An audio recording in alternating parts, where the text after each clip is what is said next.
I'm Seamus. Thank you so much for coming. You've got a great cause worth fighting for. I couldn't wait to get here.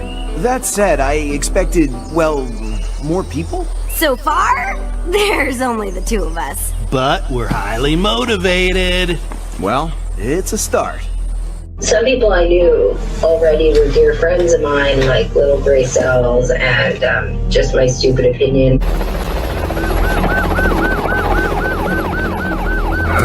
Lots of interesting things. This is absolutely abominable, and the RCMP are really in the shit here, and they know it.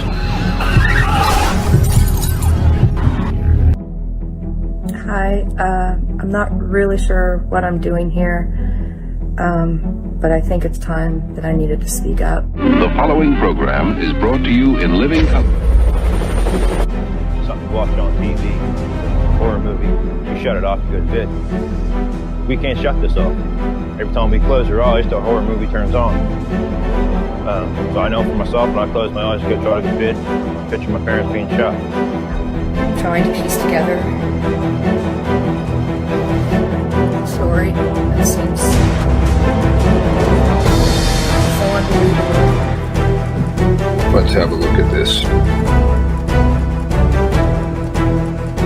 I'm going to pause it periodically, and I'm going to try and not lose my shit because I was really angry. Really angry. I'm getting really pissed now.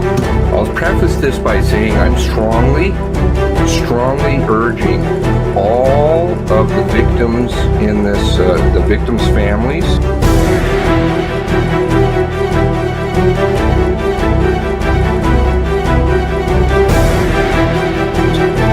to launch a class action lawsuit against the RCMP. And I would just love to have the RCMP under discovery.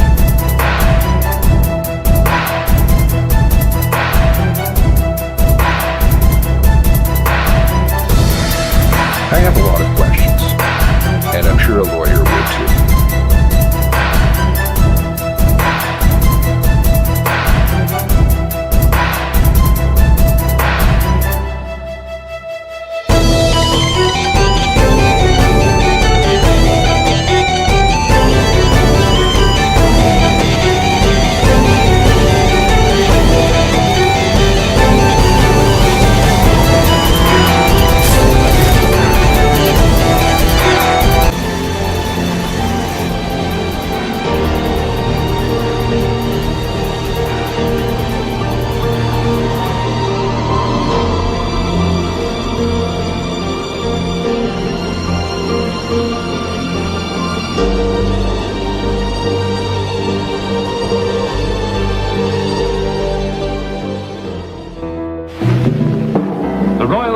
Mounted police and their stories.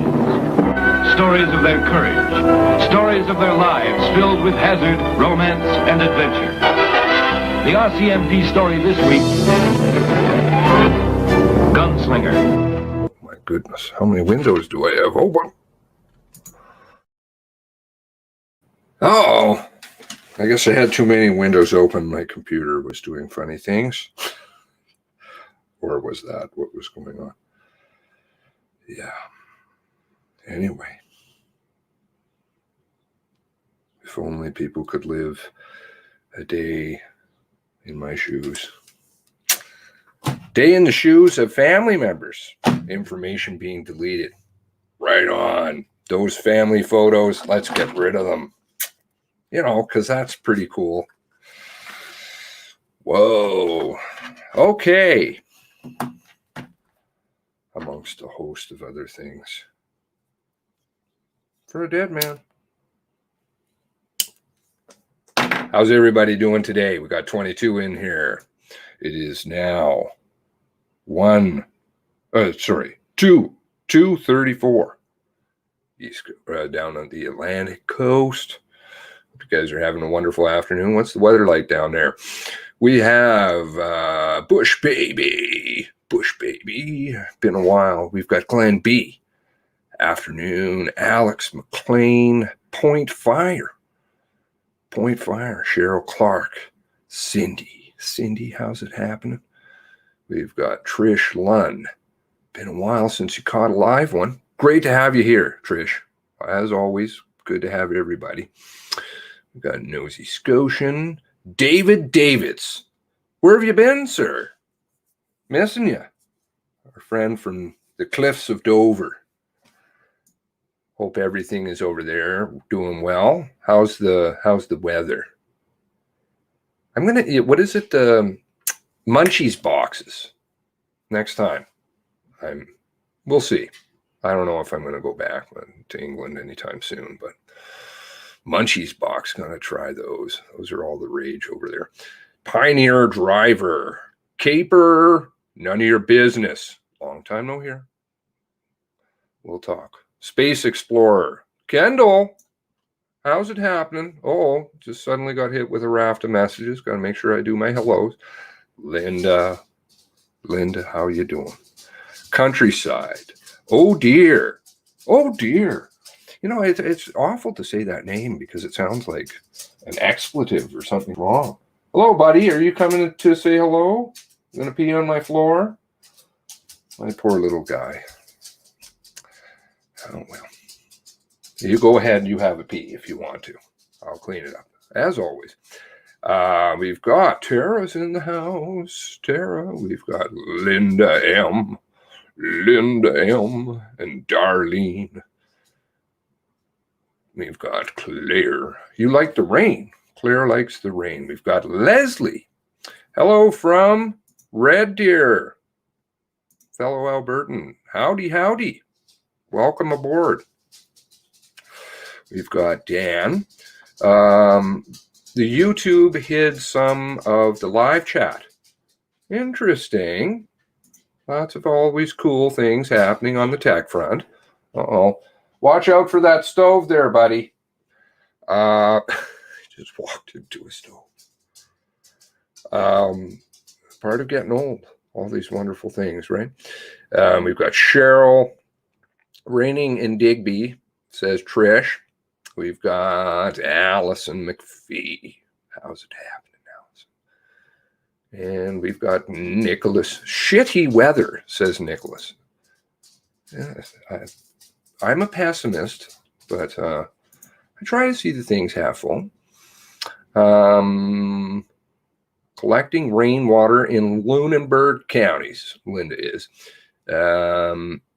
A Facebook account that's new. I don't think you can ask people who are in here from the Discord. Of course, we've always got the Discord rolling around. I don't think we need audio, but let's just do it anyway. There you go. We've always got the Discord in the house saying hello. Welcome. Why do they throw that thing up there? It's just dumb. Who else do we have? We have Marion. Hello, Marion. Outstanding research. Yes. Oh, dear.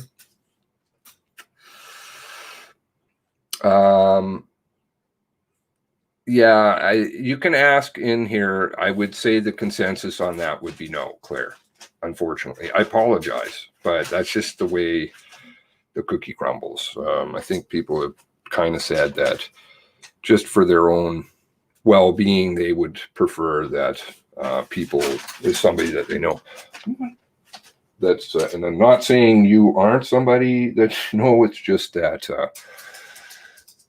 it's something that's long established, and that way people kind of are like, yeah, you know, that's kind of reliable. But anyway, now, so we had a few things happen. Let's go through some articles. His nails are really gonna bug me, I think. I love him, but let's do this. Doodle-doo. Where did that other window go? Now it's disappeared on me. You all have disappeared. There you go. Okay. So this article came out this morning from Linda, or Elizabeth.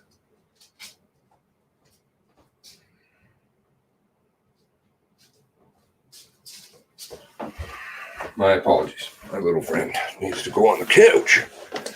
He needs a little couch. He's safe up there. Becca is not allowed to ask me questions. According to YouTube, the tech games are getting old. Have to use my phone to see everything. Uh-oh.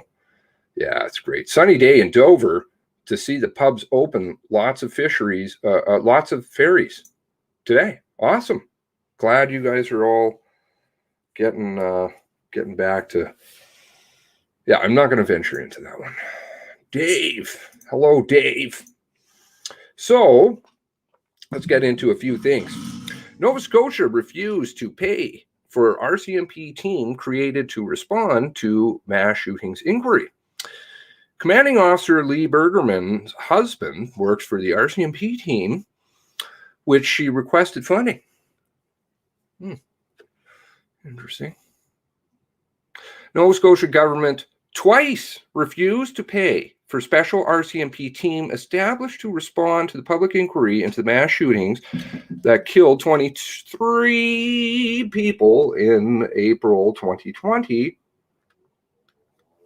Newly released documents show. CBC News obtained correspondence between Mark Furry and who was, okay,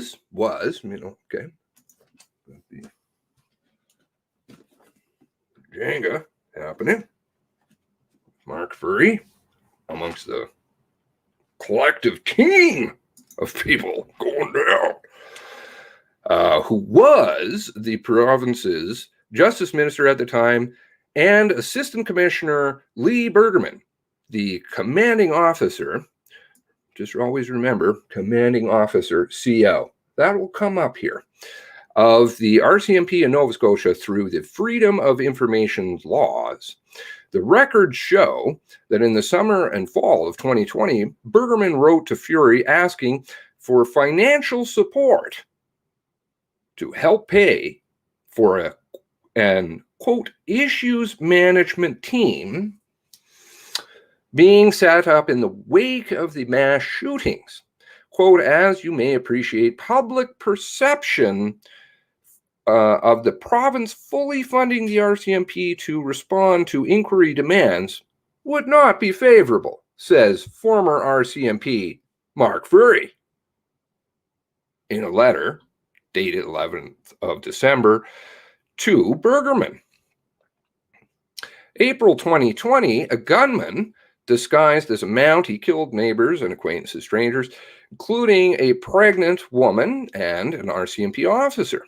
He traveled nearly 200 kilometers through rural Nova Scotia before being shot and killed by police at a gas station in Enfield, Nova Scotia, about 13 hours after the violence started in Portapique.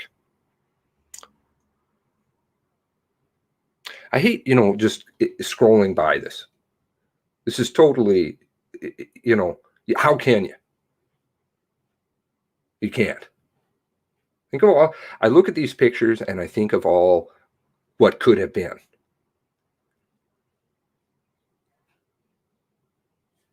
I don't know if other people's minds work like that, but it's hard for me to just kind of drift by that.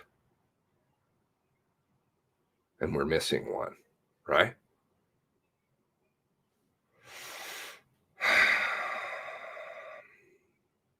Work on a joint federal and provincial inquiry is now underway. The Mass Casualty Commission is examining cause, context, circumstances of the massacre, including how police and various federal and police agencies responded.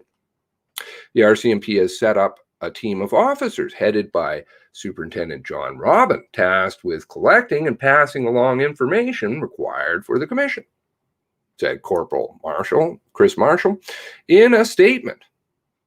He said part of the team's role will involve supporting members of the RCMP who are called in as witnesses. So we have a little bit more clarity. Who is he really working for? Well, obviously, we know that. Is it the defense? Oh, yeah. The third objective is to identify areas within the police response to this tragedy that may require further examination and possible action by the RCMP, whether it training, policy, procedure, resourcing, or equipment perspective. All these objectives are in work, Marshall said. If you go back in history, this one is kind of always there. We'll change just certain things, you know, just a few things. Just give us some recommendations and then go away. You are bosses. Give us some recommendations and then we'll just choose to ignore them. 2 team members married to top Mountie. Robin is married to the head of Halifax RCMP, Janice Gray. Another member of the team is Bergerman's husband, Mike Butcher, a retired RCMP officer who is now contracted by the 4th. Both connections were first reported by Frank Magazine. Now, I'm not a person that is an egotistical person. I'm not. I kind of despise it. So frankly, it doesn't much matter, but I like to know that the source of the information is good. And I'm not saying that Frank Magazine isn't, but what I am saying is credit is due to where it should be.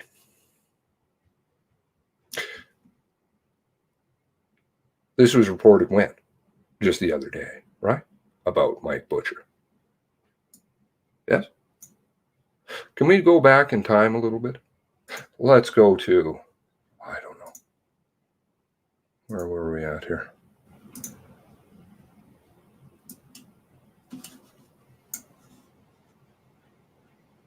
Where's my window now? Balls, balls, balls. Uh-oh. Now I've lost your guys' window.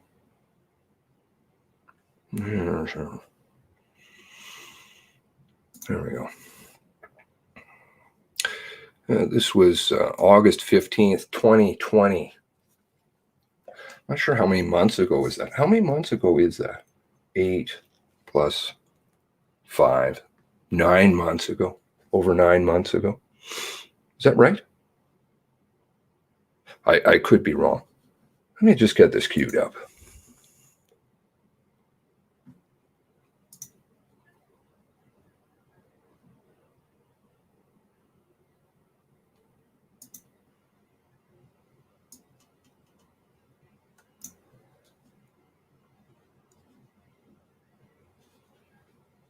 It's actually a bunch of interesting stuff here.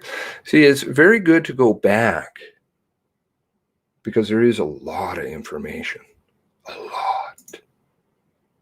Here I'm talking about Galliford. Catherine Galliford. Campbell's ex-wife. The one that seemed to go under the bus before the missing women's inquiry over on the West Coast. Oh my. What a terrible, terrible injustice to that woman. And to all the missing women, rather than have truth come out. So I think I speak of how, there we go. Let's go back a little bit further here, even. We can have a chat, and anybody and everybody is welcome to chat. I welcome stuff, but Mr. Matheson knows a lot. Former RCMP member. I would encourage people to go and watch his stuff, and he's got balls of steel, man. That guy, real big balls. He takes on the RCMP nonstop. So, love the ensign. Yeah, I like this one. This one particularly, right? It's got the Irish in here. This one is the Irish. It's not commonly used, but it's the oldest one, the original one. In her complaint, she wrote that Gray's conduct amounts to, quote, continuous harassment of this officer, and asks it, quote, if senior, is it senior management's position, the white shirts, that they will attempt to publicly discredit their members, even if they have their lawsuits settled.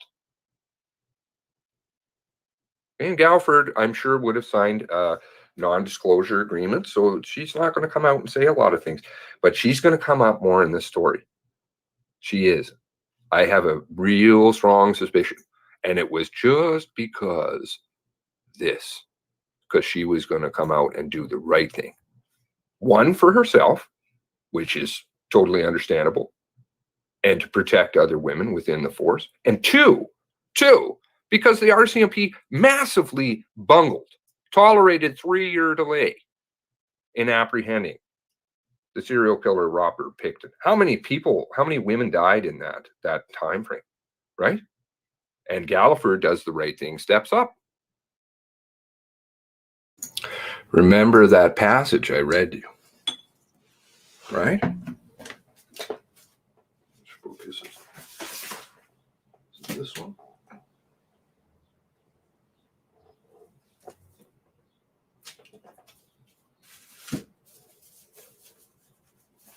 My memory is bad. I can look for it online. Oh.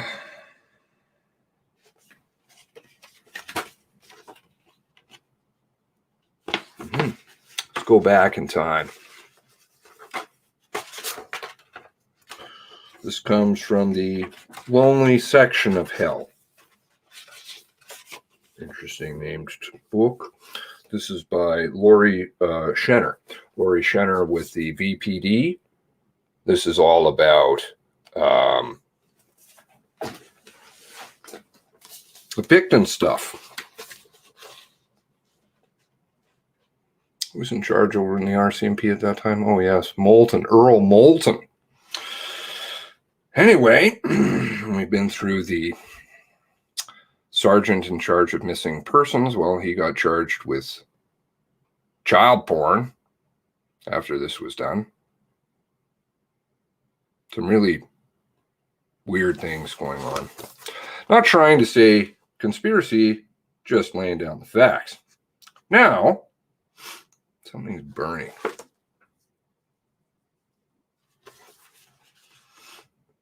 Maybe I'm thinking again. I don't know. I got to stop that, right? Taylor left Vancouver in late February 2002. Steve Pratzel and his partner, RCMP Corporal Lee Bergerman, followed her, tracking down her parents' home where they interviewed her at length. They told her what she was being considered as an accessory to the murders of these women, and it would be in her best interest to tell them what she had seen on the farm and testify against Pickton to spare herself. But Taylor remained steadfast. Taylor, if I'm recalling correctly, is a biker. I could be wrong, or biker associate. I'm not trying to paint people, just laying down something there. So we have Lee Bergerman involved. We had Campbell involved for many years on that investigation. We have Galliford involved. Remember how I said this was going to keep coming up? And we have Butcher. But Taylor remained steadfast, refusing to roll over on this man whom she considered her boyfriend, being Pickton. Her family urged her to do the right thing, both for herself and for the missing women and their families.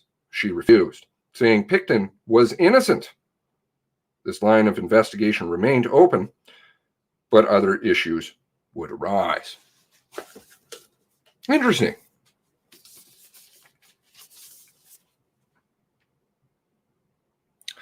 Page 218, just in case you want to have a little refresher on Lee and what she was doing earlier. Her husband at the time, Mike Butcher, was, well, maybe I speak about it. I don't even really remember because I talk about a lot of things, but let's have a listen some more. Galliford stated that she would not be testifying for the RCMP, but rather on behalf of the victims. This is the woman who comes out in front of camera every day and tells you the stories about what Picton was doing. She knew what was going on. She stood up. She did the right thing. Amazing. But mentally ill, right? Come on. You put her in that position. Darren Campbell's ex-wife. Look at the home life. Look at the son. And he gets promoted, sergeant major, to suddenly he's superintendent with his lion mug. Get real. This behavior must be stopped. The only way to stop it is acknowledge it and have consequence. Oh, there's a big word. I wonder if they know the definition of that one. Now, I could back it up further, but just so that there is clarity about what I'm speaking of Janice Gray. Janice Gray, you know, the one that's married to John Robin, right? I'm speaking about Janice Gray because Janice Gray publicly threw Galliford under the bus. And as a result, between that and several other things, Galliford was deemed not able to testify in the Missing Women's Tribunal, which kind of helped the RCMP. Janice Gray got a bump, too, in her promotion. Do you think? Consequence? RCMP officers can be disciplined for what they post on social media or for speaking publicly without authorization. Yeah, that's because it violates their code of conduct.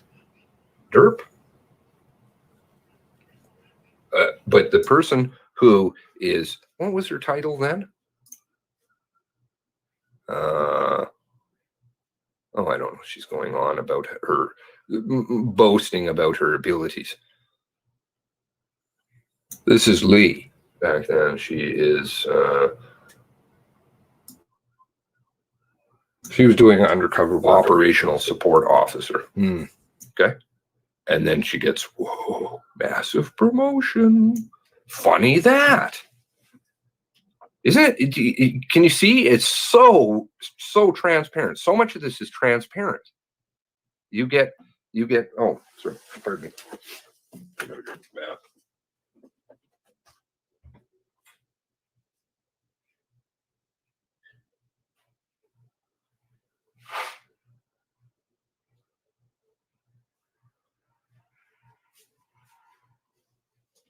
Oh my. I got the COVID. Maybe that's the problem. So she gets promoted, right? She gets promoted for dumping all over Galliford, right? What's going on here? Campbell gets promoted. Ex-wife, Galliford. Both of them end up from BC over down in Nova Scotia just before this stuff is happening. Okay? So, you know, and it just goes on, and privacy breach, of course, because they'll just keep breaking the law. They'll keep breaking the law. Any opportunity that they have, they will. And they've broken the law all over the place in this one, right down in Nova Scotia. Terrible, terrible. And it's cost 23 people their lives. And thousands of people to live in trauma, to live in fear of their own police department, their own employees. And we pay them. When is this going to stop? Keep going to those rallies. Keep stepping up. And those officers, please. No, we're on your side. We want you to get the help and support that you deserve. Not these how much support and stuff can we have? Paying out hundreds and hundreds of millions of dollars. All the lives that are being lost. Officers shooting themselves. Snapping. Terrible. Terrible. The other person I wanted to talk about, Aaron Piper, also got a promotion, which is Darren Campbell's new wife. A lot of keep it in house. It's Pepper. I've never spoken of Pepper yet. We will. Very much a culture of that. To keep it in the house.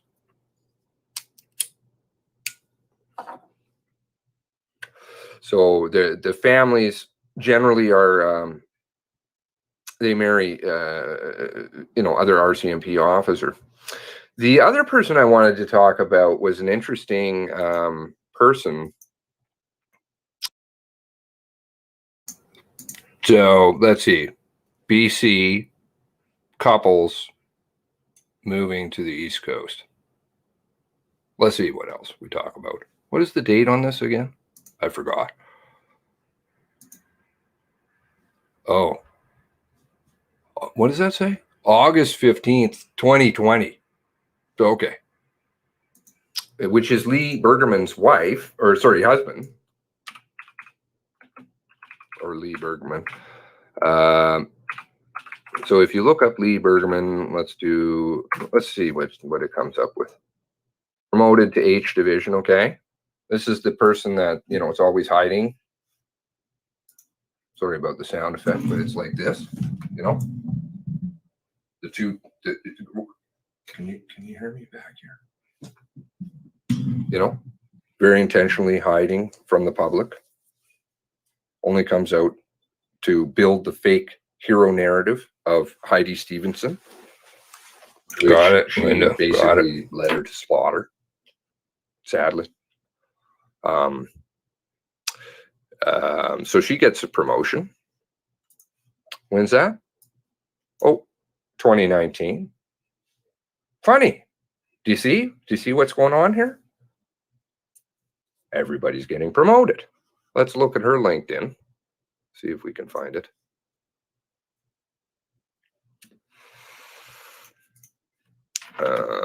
Yeah, that's interesting. How much is she getting paid? Can we find that? They don't like to tell you these kinds of things. They don't like to tell you anything. Probably not. I think I went through their salaries in this one. She can hide microphones. She can do things like this at press conferences. Never appear. Never appear. Born in where? Oh, BC.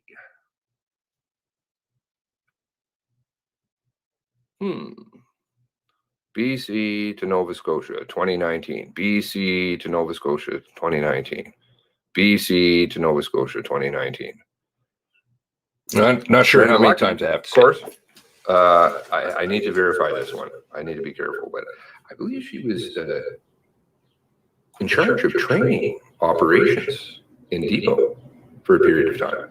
Of course, we found a wonderful connection between that one poor fellow who completely lost his mind. I don't even know what to think of his case. I left it with you guys.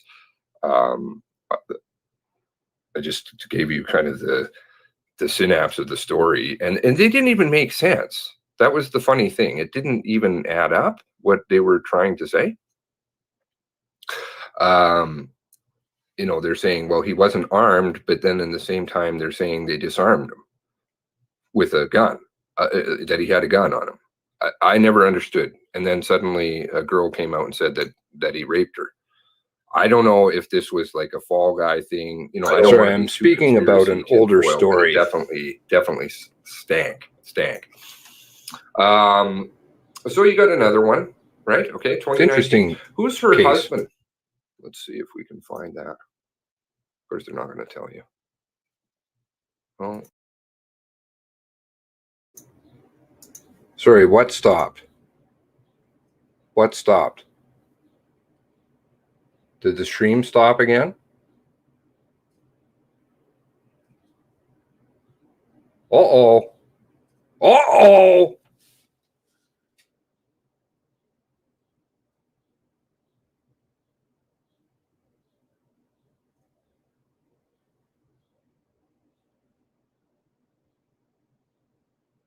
They're killing my own stream from August 24th last year. Okay. This is interesting. Hopefully everybody's eyes are open to exactly what's going down. You think the tech games are a fucking joke? They're not. Let's see. Maybe they are going to give you some pay. These people get paid a lot of money. A lot. I think I found Campbell's getting paid $140,000, $160,000. Your money. We pay him, right? So everything he's wearing, the house he lives in, we own that, right? Frankly, we should sue him. Take it back. Would be my advice. But who cares about that? Now, if we go on to husband. Let's try husband.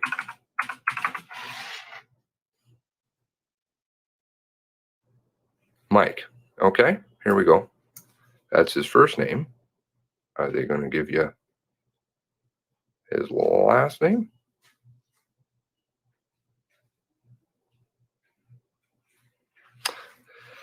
Okay, let's do it this way.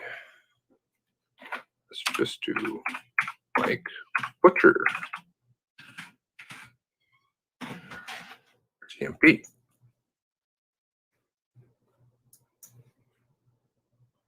Oh, balls on your face.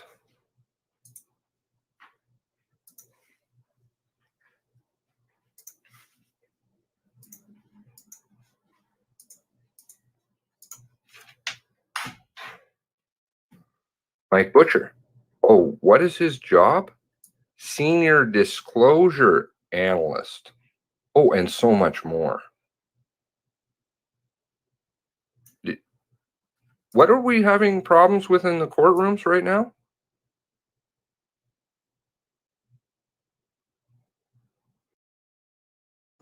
Could I be speaking about warrants?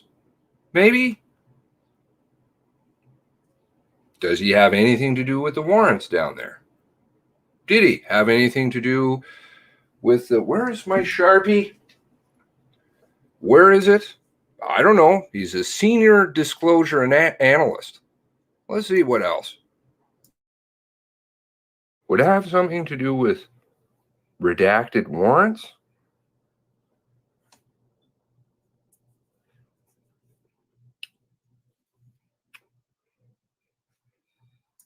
They haven't updated his... I don't believe he's working out of BC, E Division. No, they haven't updated it.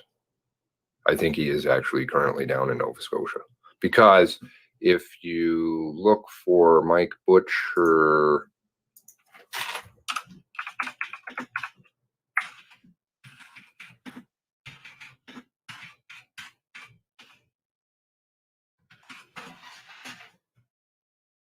right here, Nova Scotia government website, right? I think that's kind of should be something that possibly is believed.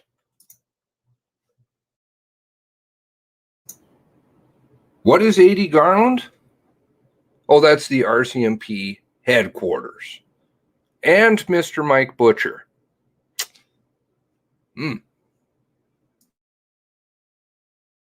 Assistant Commissioner, Royal Canadian Mounted Police. Oh. Oh. He has the same mailing address. If he's out in BC, I don't think he needs a mailing address in Nova Scotia, does he? He's a civilian employee from what I can understand. Of course, this is the way it works.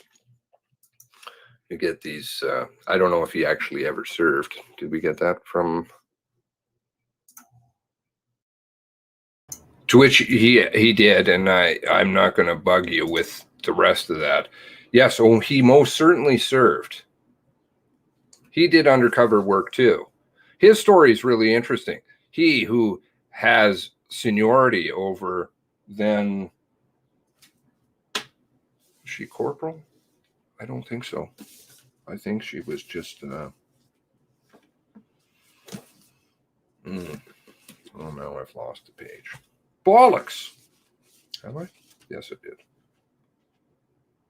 Well, that's fine. But he had seniority over her. 2002, Picton trial rolls around. He's out of there.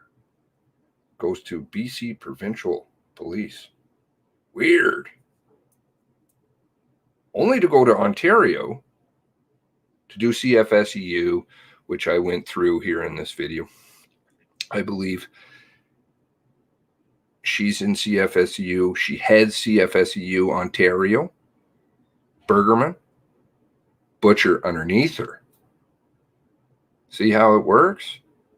Why did you leave the provincial force? To go to the provincial force in 2002, Picton time. I don't know. Let's see. Do I have an article? It was an interesting article I had saved in my files.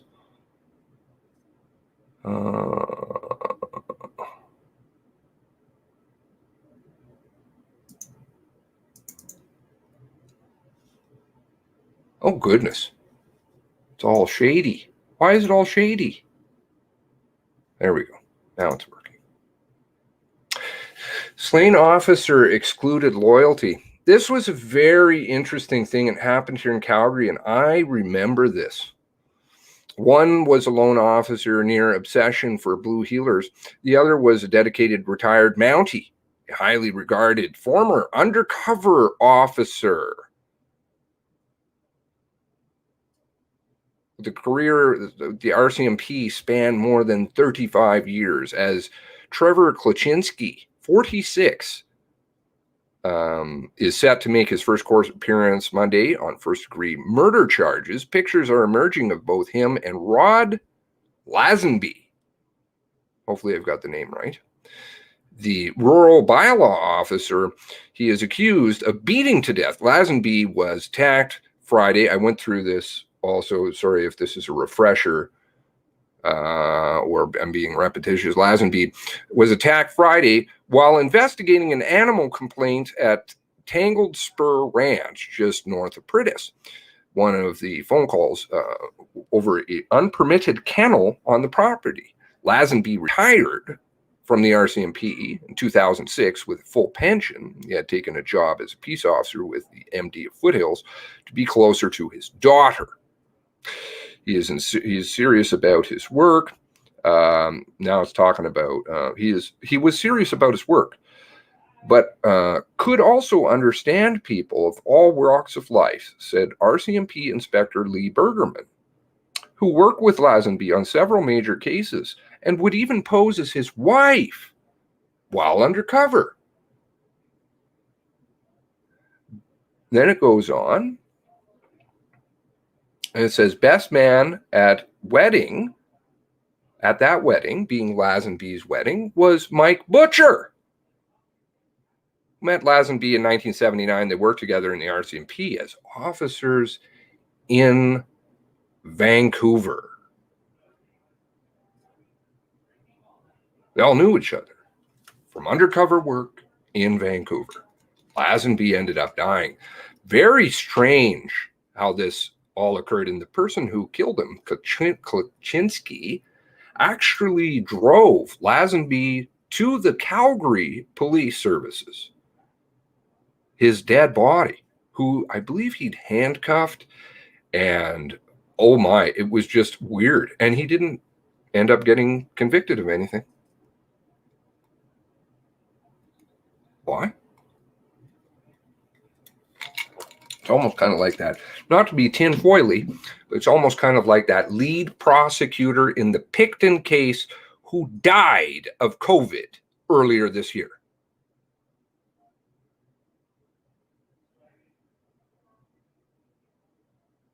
or all the files about the Picton case getting destroyed and Picton coming out, emerging from the nether regions, which he will be permanently stuck in, to come out and testify on the family's behalf to say, please unseal the files. RCMP very heavy to destroy those files, all around the same time what was happening down in Nova Scotia. Now, I'm not saying that these things are necessarily connected, but I want you to at least have that frame of mind. That wasn't the only time that I discussed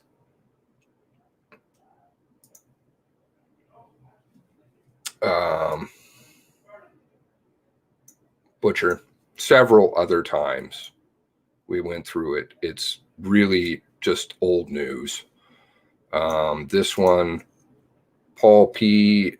In a National Post. Equally, I am right here discussing it again. When was this story? This October 12th, 2020. Many times saying to people, look at this, please.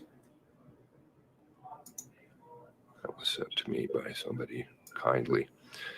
Mike Butcher, yes, Mike Butcher. Supposedly out of BC, but lives in Nova Scotia. And of course, in charge of the senior disclosure analyst. Disclosure. And so much more. And so much more. Let's see here.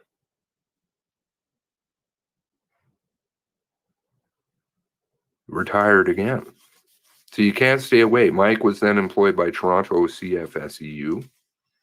There he is again. See?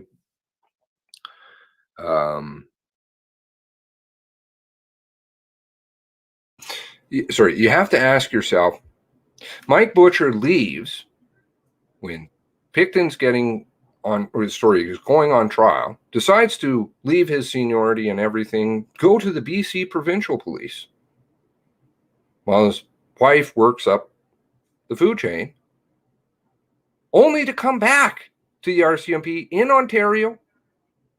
Equally, years later, when they came back to BC, get back in to the RCMP there. So why did you leave in the first place? One has to ask themselves. I don't know. Funny timing.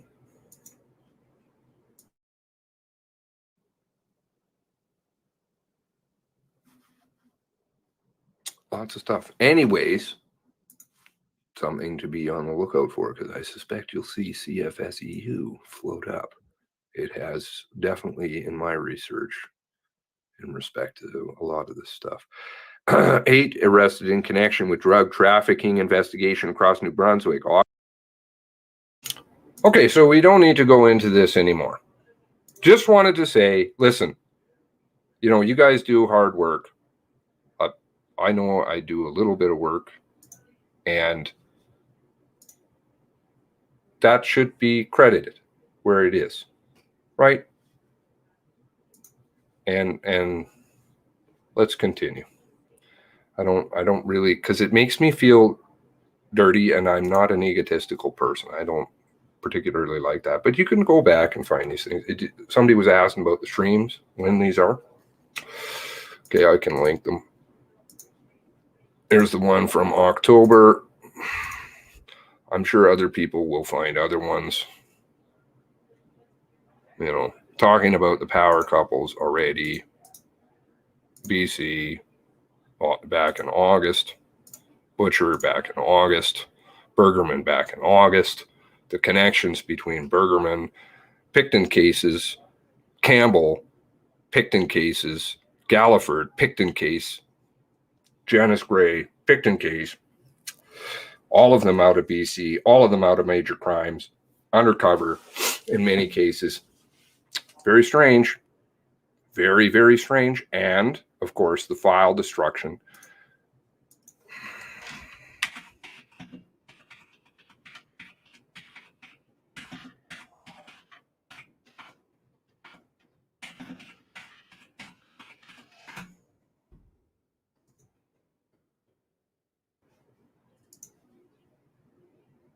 RCMP seek to dispose of Picton evidence. February 28th. They were working to destroy this stuff. Why? Why exactly? No idea. Interesting timing. And Picton came out.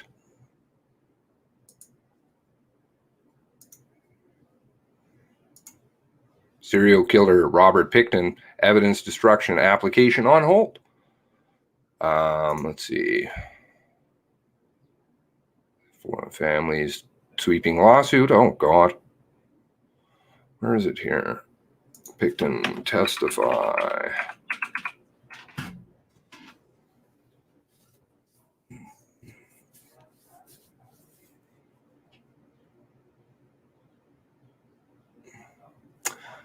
Gosh, it's difficult finding stuff because they keep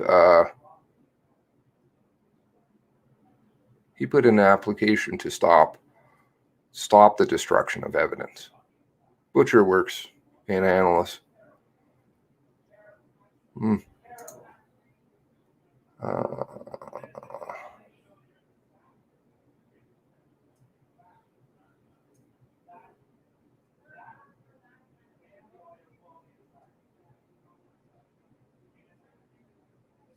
Where was that? Somebody have the link. I put it up in a video, one of them, where he came out, and he's never going to see the light of day. Why would he come out and say, please stop destroying the evidence, unless maybe, well, what he was saying about the fact that he didn't act alone may have been true. Maybe his book, maybe there was something in that. I discussed that. Of course, that they quashed that right away. Get rid of that book. He's profiteering off murders. He has money. He's fine. Even though I think he's been sued to hell and halfway back. He gets treated well in prison. I think I played an interview with him. Now, also you had what? I don't know. Picton prosecutor.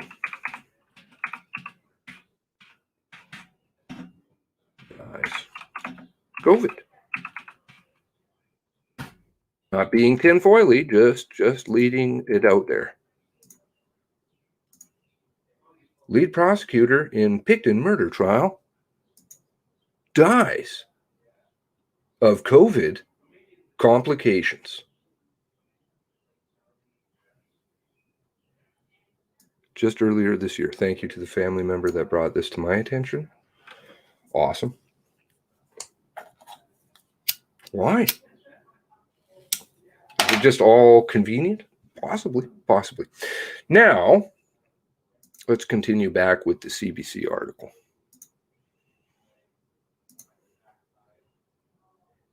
Oops, where did I put that? Ray. Right.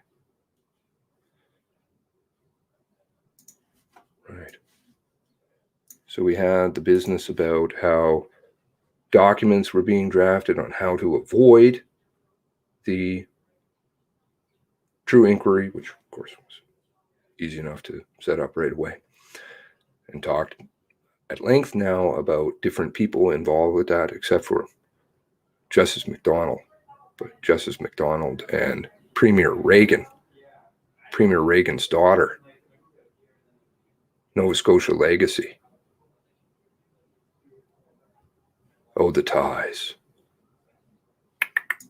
Friends. Two members married to top Mounties. Robin is married to the head of Halifax District RCMP, Janice Gray. Janice Gray, who threw Catherine Galliford, Campbell's ex-wife, under the bus, right? Another member of the team is Bergerman's husband, Mike Butcher, a retired RCMP officer who is now contracted by the force. Both connections were first reported by Frank Magazine.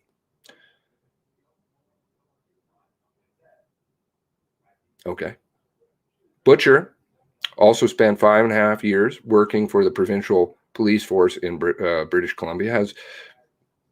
And again, I would say, why did he leave his position?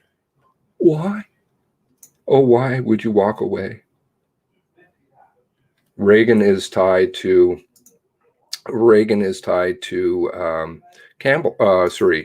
Justice McDonald. Justice McDonald was involved with his case.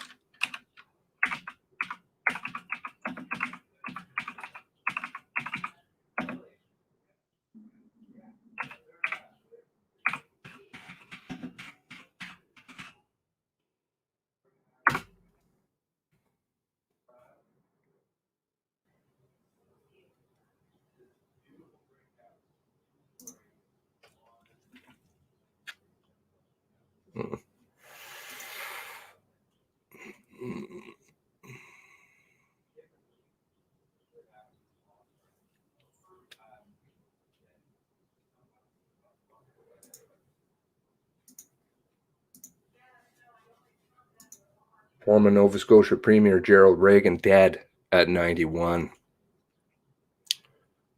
whose political accomplishments were later overshadowed by sexual assault trial that resulted in an acquittal at the age of 91. Reagan, a lawyer and one-time sportscaster, province 19 premier with his Liberals winning minority government in 1970 and a majority in 1974, regarded as fresh, dynamic face. Why am I watching that? I don't really want to, thank you. And if you move along here further, okay. Gerald Reagan believed in the potential of Nova Scotia, see the prosperity. Oh, Premier Stephen McNeil said. Interesting. When is this taking place again? November 27th, 2019. The resulting trial, let's see here, he was working as a lobbyist sitting on several corporate boards when the RCMP confirmed in 1993 October that he was being investigated for allegations of sexual misconduct dating back decades. The result trial captivated the province and the nation, the conclusion of which, a 5-year legal battle, Reagan and his family wept as he was declared not guilty on 8 sex-related charges, 18th of December 1998. It took the jury only 8 hours to deliver its verdict.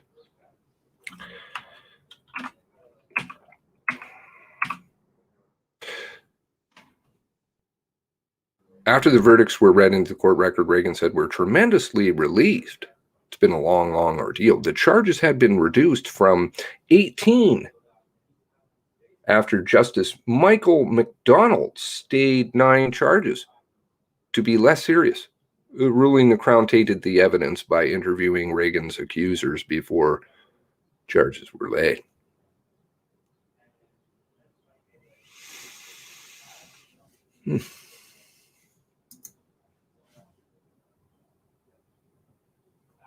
Michael McDonald.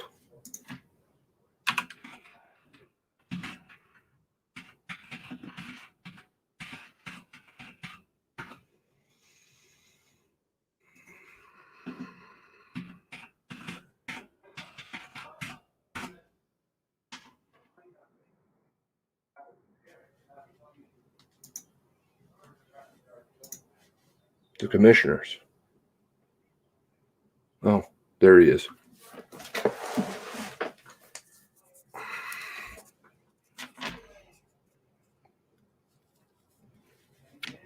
Nova Scotia legacy.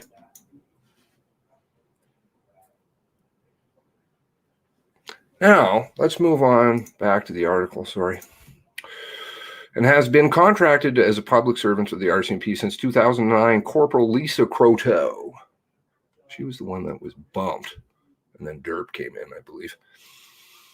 Quote, he was seconded for the BC RCMP to the Nova Scotia RCMP project team, May 2021, because of his expertise and disclosure and policing, talking about Butcher, said Croteau in a statement. Provincial Justice Department confirmed Thursday, CBC News, that the province has not committed any funding for the team. the amount he said it is paid for jointly by the Nova Scotia RCMP and Nova Scotia RCMP headquarters. RCMP headquarters. Why? This is your money, by the way. It doesn't matter if it's Peter Paul. It's all the same. Comes from Nova Scotia, comes from Ottawa. It's all the same, right? Same people paying the same people. You're paying. Families are paying.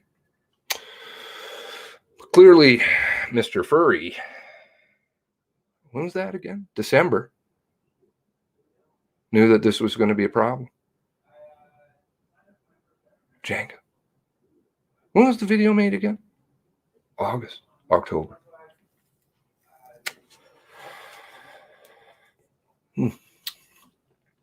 The records obtained by CBC News show that initially Bergerman hoped that the province would help pay for the additional staff. Over the summer, she sent business case to Fury, laying out plans. But Fury felt the July 21 request veered too closely to asking for help for additional legal services after paying for his own legal advice, or after seeking his own legal advice. I'm not sure who paid for that.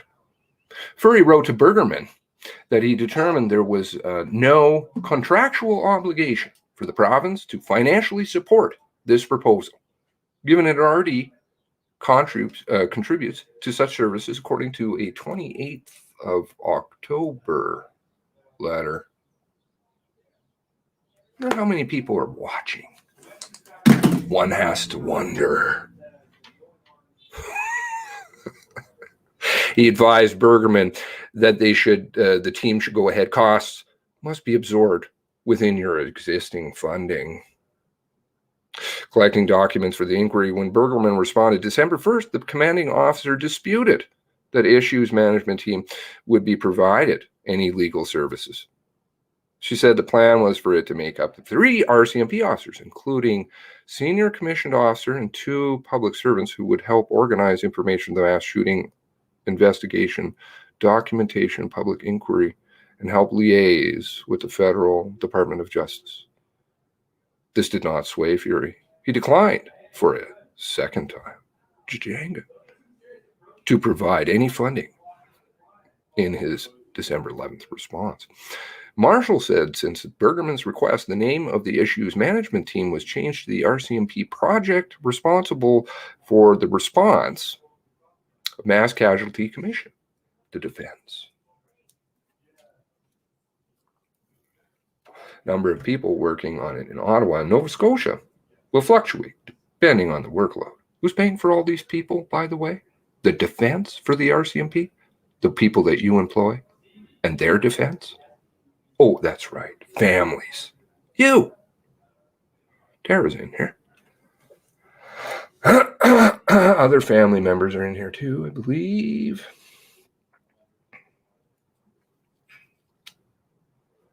Questions about independence. Robin, the leader of the RCMP team. Remember, I did do another stream about that too. They killed that stream. There was another person I spoke about. Didn't want you to know about that one. Not just a card. Chief Superintendent was handing out business cards listing his role with the Mass Casualty Commission to some people who were impacted by the mass shooting.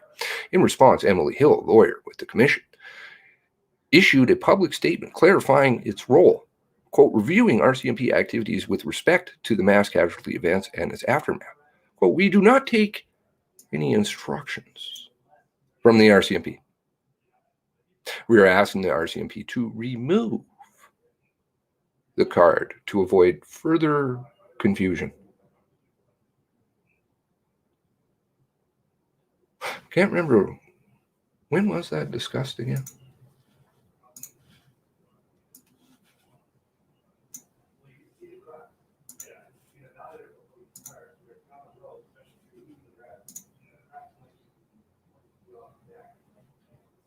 Older Connections, BC. It's worth fighting for. 28th of April, 2021.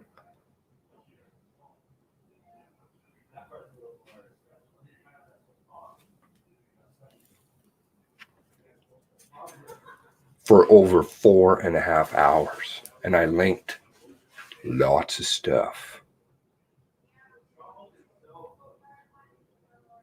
Not just a blurb that came out later. Thought there was a letter that was coming.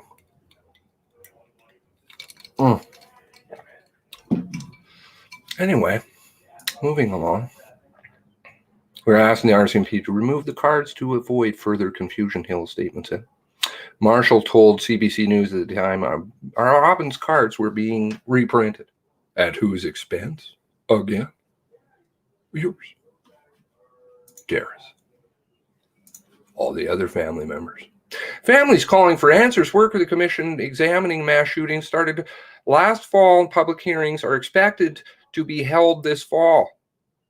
Though no dates have been set, the inquiry came about after family members of the victims called for answers about how such a tragedy could occur.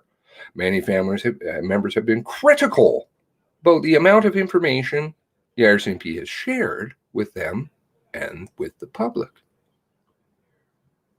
There was immense public outcry last July when the federal government announced it was launching an independent review.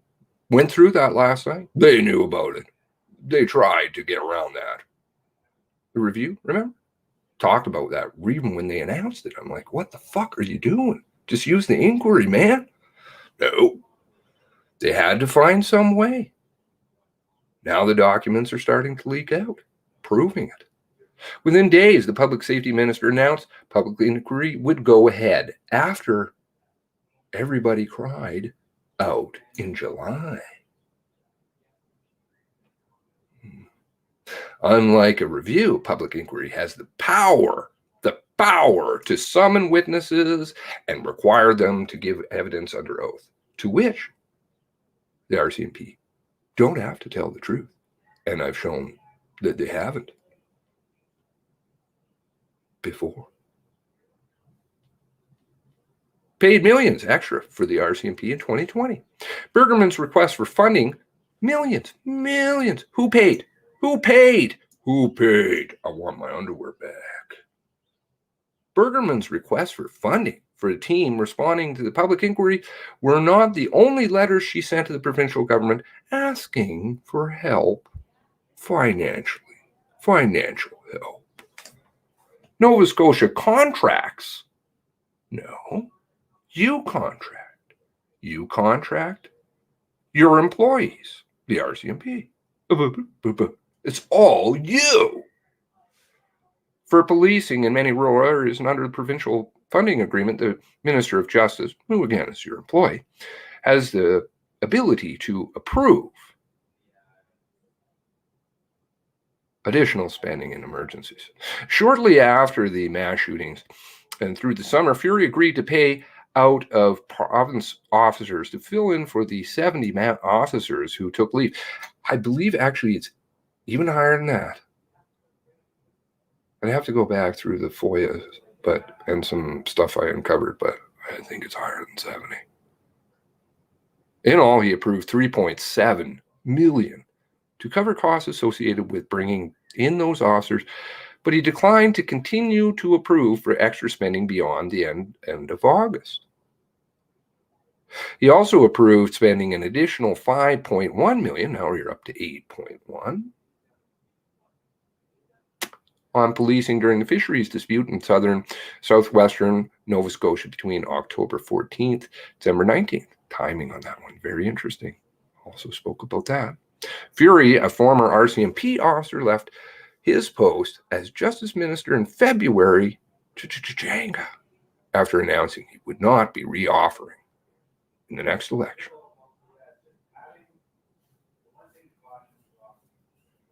Oh, sorry, 8.8. Thank you.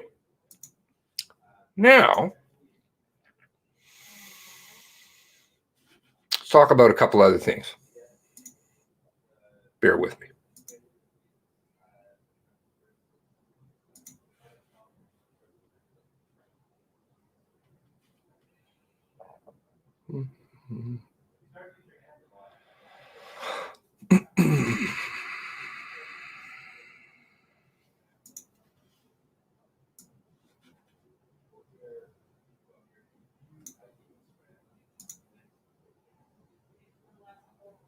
Facebook message out. Is that where we should start? Try to tie it all together.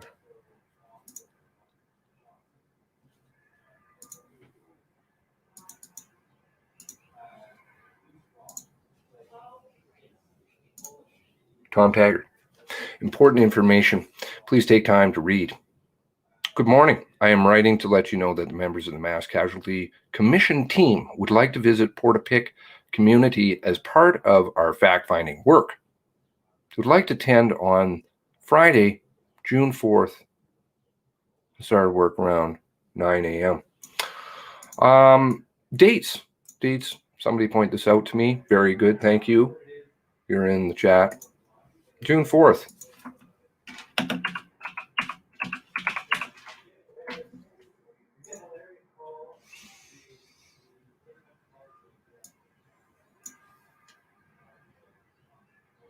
I don't know. Just a funny coincidence, right?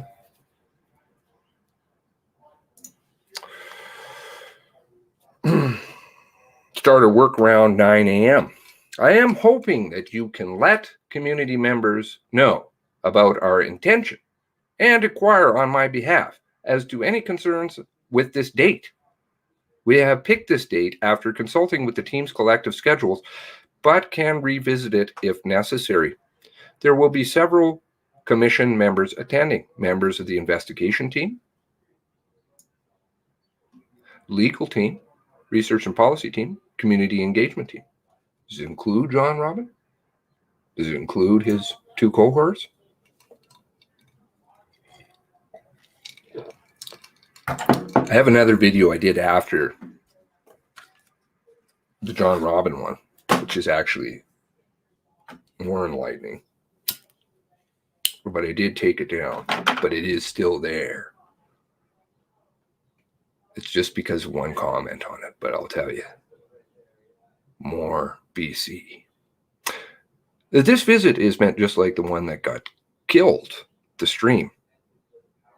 Twice. I had to go to D-Live for it. This visit is meant to enhance our understanding of the community and further the Commission's mandate. We plan to spend time walking around the roads and make up the Portapique community, and some members of my team may be there most of the day, depending on their role with the Commission. At this point, we expect that we will need more than one visit to the community. For example, we would like to return during darkness at some point and would let you know in advance so that residents can know of our plans. Because of COVID, most of us will be traveling on our own, and there will be as many 2 to 10 vehicles in our group. All vehicles Nova Scotia license plate except for mine, which has Ontario plate. Interesting. Didn't know Mr. Taggart had an Ontario plate, but whatever. We are considered essential workers and are permitted under Nova Scotia's COVID restrictions to travel and perform our work.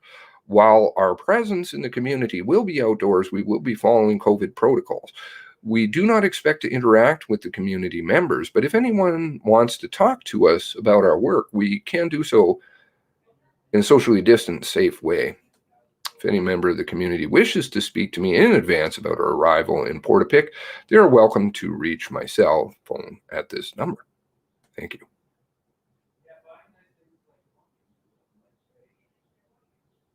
Certain meeting. Thinking of a certain meeting. Anyway, won't go there right now. So that's interesting. Right? Now,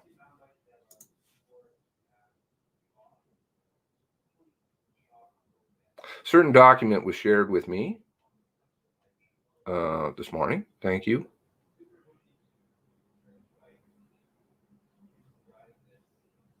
If I can find it amongst my few windows here of PDFs.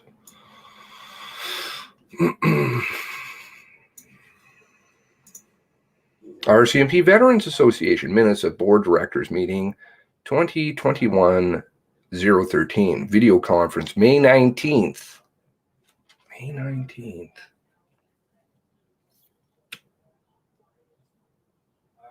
Warrant release day.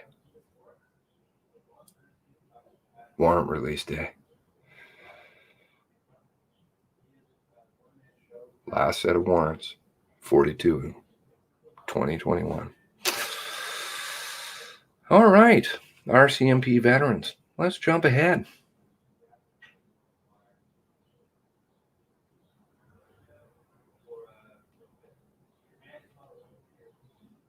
Some neat stuff in here. Excuse me. Action. CAO to connect with Morris and request an introduction. Steve Mills and Steve Graham have been supporting H Division respond, I don't know what that's, I guess it's just a typo, to an initiative that would see Halifax Regional Police displace the force in the region. Truro would like to remove the force as well. RCMP not too popular right now. Graham has met with the CO. Who's the CO? Oh, that's Lee Bergerman, commanding officer.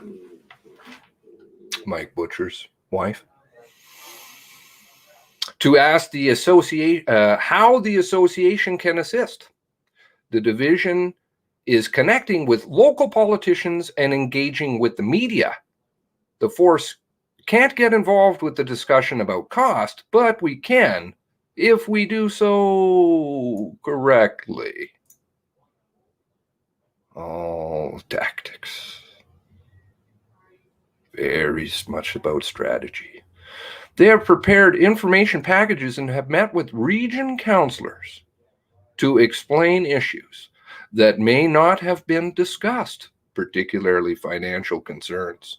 Costs for each RCMP member are $144,000. Corresponding costs for each police constable are $15,000, higher. None of that information has been related to regional politicians. The mayor of Cape Breton, which has made the change, said that if the council had understood all the costs, they wouldn't have made the decision that they did.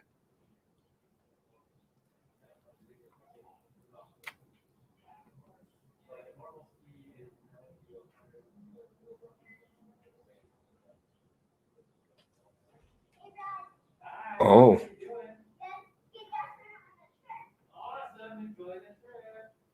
Enjoy the trip.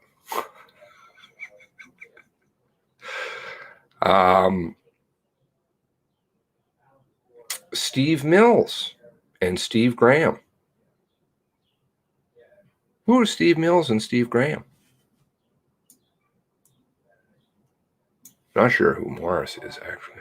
Would like to know. Maybe I'll see if I can track that down. Steve Morris, Steve Mills.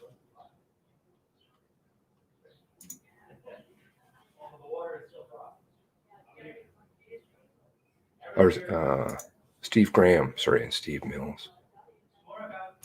Steve Mills, retired member of the Royal Canadian Mounted Police and retired from the EMO of Nova Scotia, the Emergency Management Office.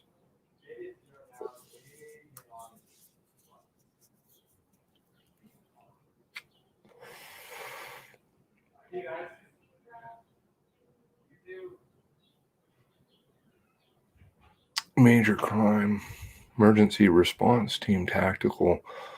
Wonder, maybe I'll just have a quick boo after this. See where he was working. Nova Scotia. Did he work anywhere else before that? All ranks up to staff sergeant. Steve Graham, the other person referred to in that document. Chair, Board of Governors, Commissioners, Nova Scotia.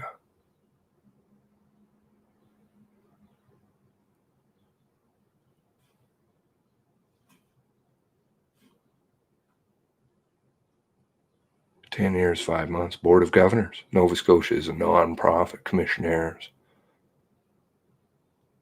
Member of the Law Foundation of Nova Scotia. Commissioner and Vice Chair Board, Police Board of Commissioners, Halifax Regional Municipality.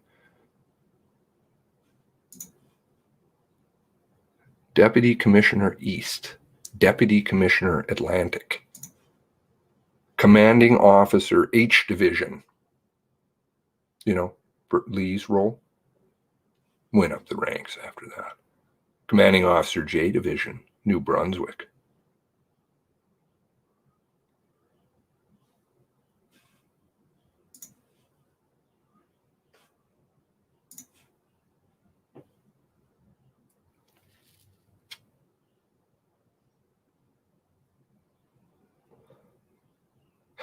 Do you remember a video? I remember a video. I don't have it queued up.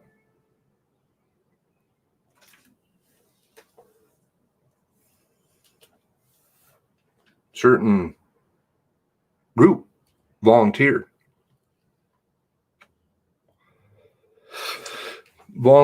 to sit at the end of the road, Orchard Beach Estates.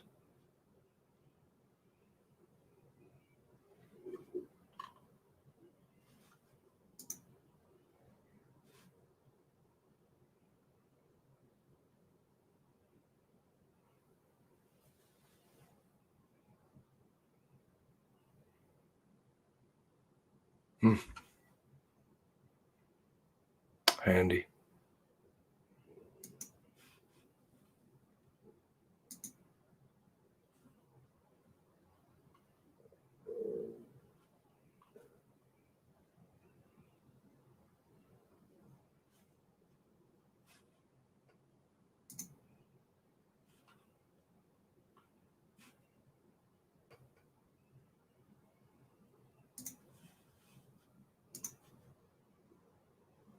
Commanding Officer, RCMP, Nova Scotia. Steve Graham oversees 48 detachments, as well as headquarters offices in Halifax Regional Municipality. 1,271 employees, now based in Halifax. Grew up in Amherst, attended Mount Allison University in Sackville. Graham is the first to serve as commanding officer in all 3 maritime provinces. He's also acting as the Deputy Commissioner for Atlantic Canada.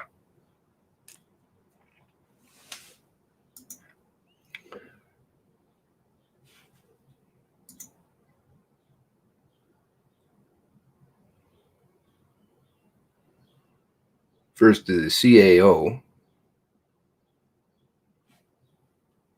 believe in that document, did not.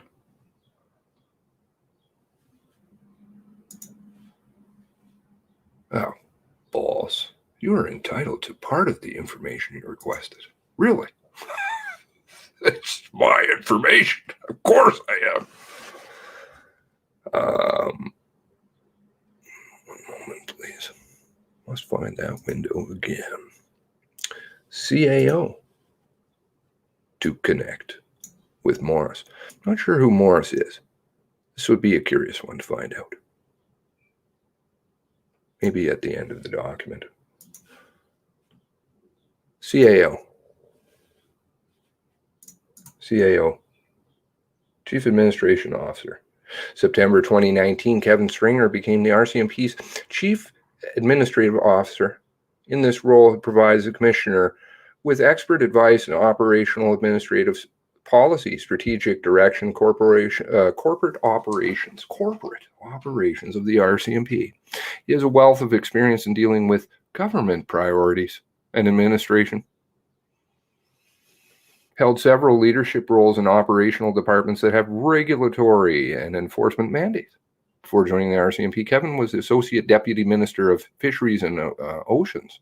Prior to that, a variety of senior executive positions at DFO, including Assistant Deputy Minister, Ecosystems Ocean Science, ADM Program Policy, Director General, Resource Management. He was also Director General of Petroleum Resources Branch, Natural Resources Canada.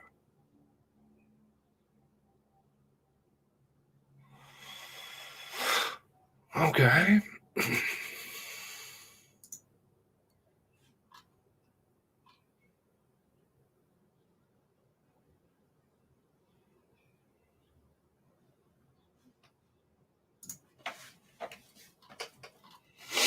Scarlet and Gold, Royal Canadian Mounted Police. Reply to a disparaging Toronto article.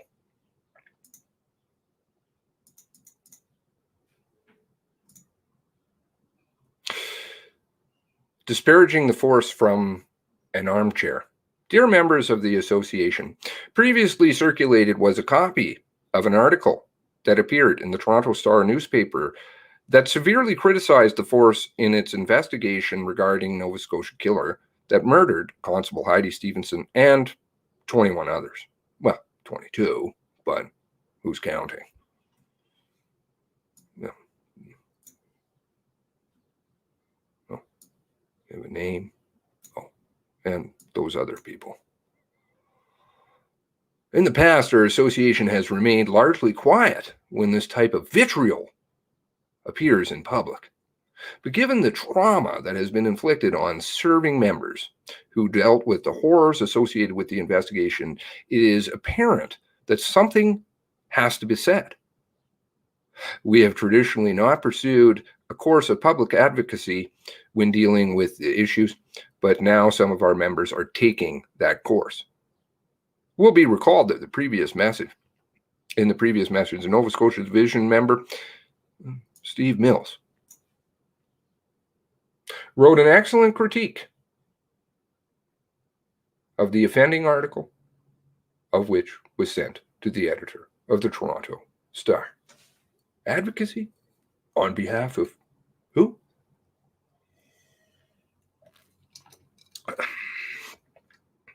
Steve Mills.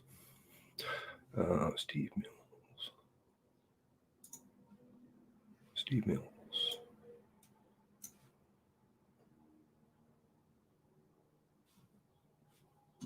And it looks like Halifax Regional wants to get rid of them. Maybe this might explain Kinsella and the red uniform, lack of wearing red. Remember?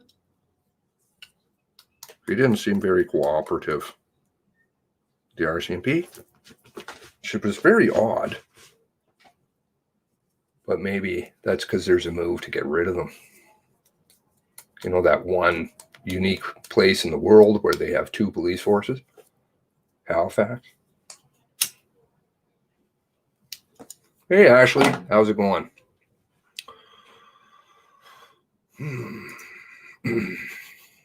We are most pleased to say that the president of the Toronto Division, Steve Semenchuk, first brought the article to the association's attention, has also written a letter to the Star's editor and its contents to follow. President Glenn is asking that members also write the Star to express outrage. The article is generated amongst members. Am I criticizing members? Certain ones, for sure.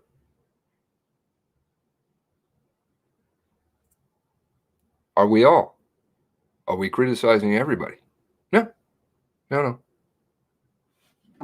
Let's read the article first. Toronto Star. It's pure cruelty for the RCMP to charge abused wife of Nova Scotia mass killer. All the agendas at play here. Everybody's got an agenda.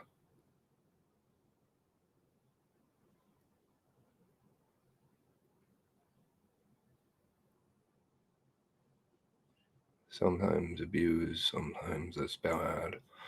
The RCMP are arguably the meanest and most incompetent police force in Canada. Really outdid itself during and after the mass slaughter of 23 people in and around Portapique, Nova Scotia in April. That's because it's Nova Scotia, a have-not province, where it's easier to disdain the population you police and get away with it. You're far from big cities where en masse people notice, report, complain, sue, and demand explanations and reparations. Your politicians are cemented in place. I don't know, some of them serve with the RCMP. I have friends in the RCMP. There are fewer journalists Well, you know, McNeil. How many members in his family? 5? Is it 5 that we know of in police? Nothing to see here. There are fewer journalists to make a noise about the institutional secrecy. And the dead are unlikely to have any money and power. Who's that?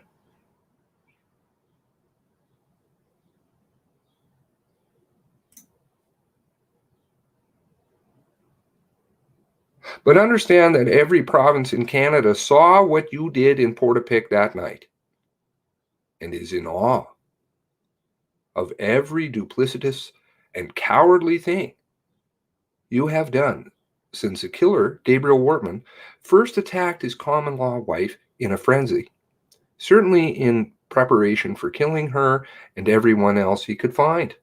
Again, calls for conclusion. Not proven. So what did you do on Friday? You made sure that the wife, the only woman to survive that night of the killer, she untied herself. Well, we know that's kind of gone out. Well, maybe it was the bathrobe.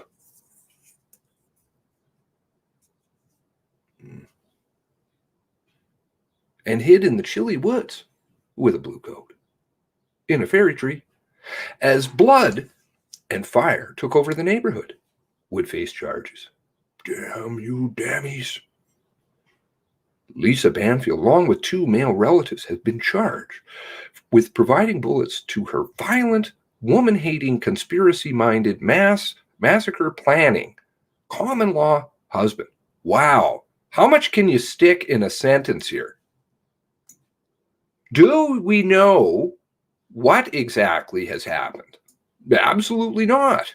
I know there is a lot of black and nobody's answering questions. Imagine what would have happened if she hadn't done as he asked.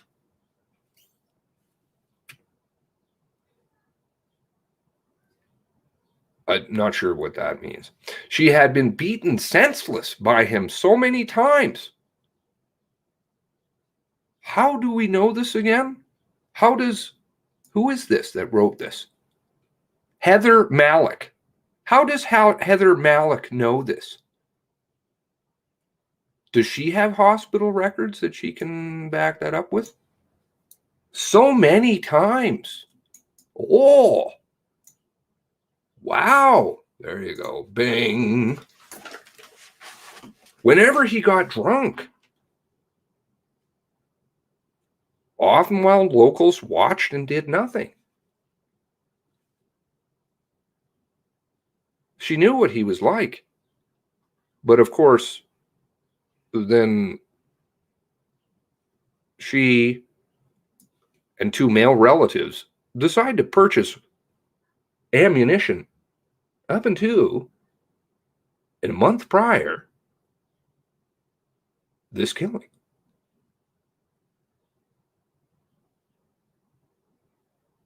Sounds a bit strange. Sounds a bit strange, I will say. Anyway.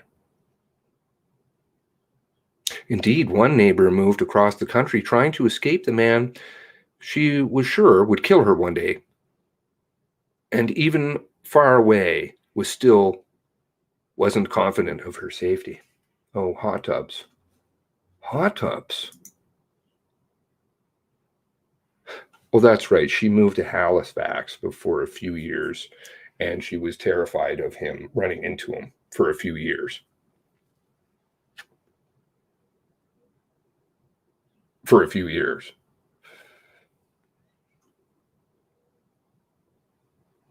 Who's employed for who again? Independent, what is it called? Hot tubs. Wardman, a denturist and apparent drug dealer.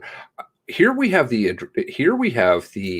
introduction of apparent, but here it's certainly she had been beaten senseless so many times. It's certainty. He's a woman-hating, violent, woman-hating, conspiracy-minded, massacre planning.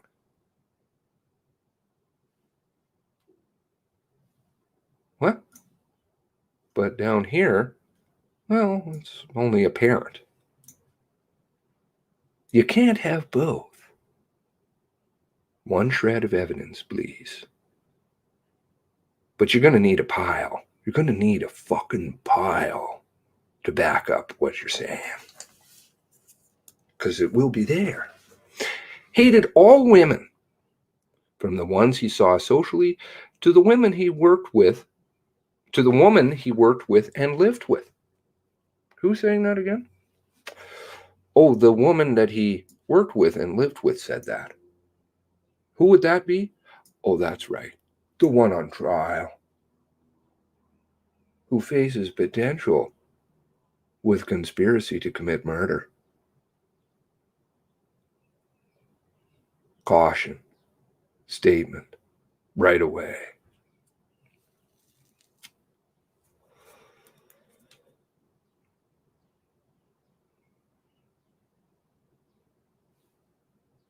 Was that unfortunate person, the idea that she would be the first to be tormented by criminal charges is pure cruelty.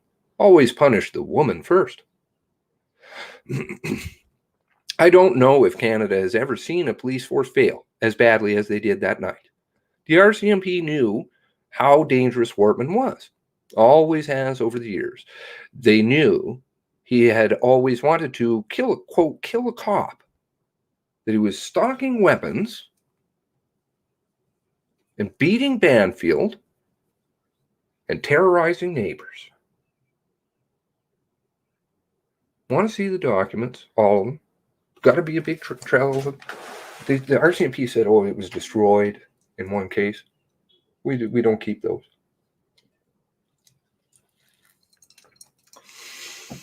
This thing paints a very interesting perspective. Many people knew, which is one that they've been sewing around for a long time. Many people knew he had replica police cars.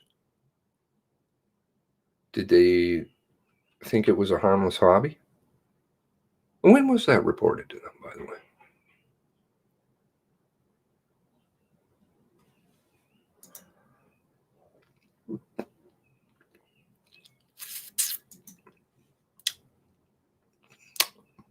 On the night of the murder is spreading out across the province, the RCMP gave him 13 hours of freedom, bungled their responses so badly it leaves one to be mystified.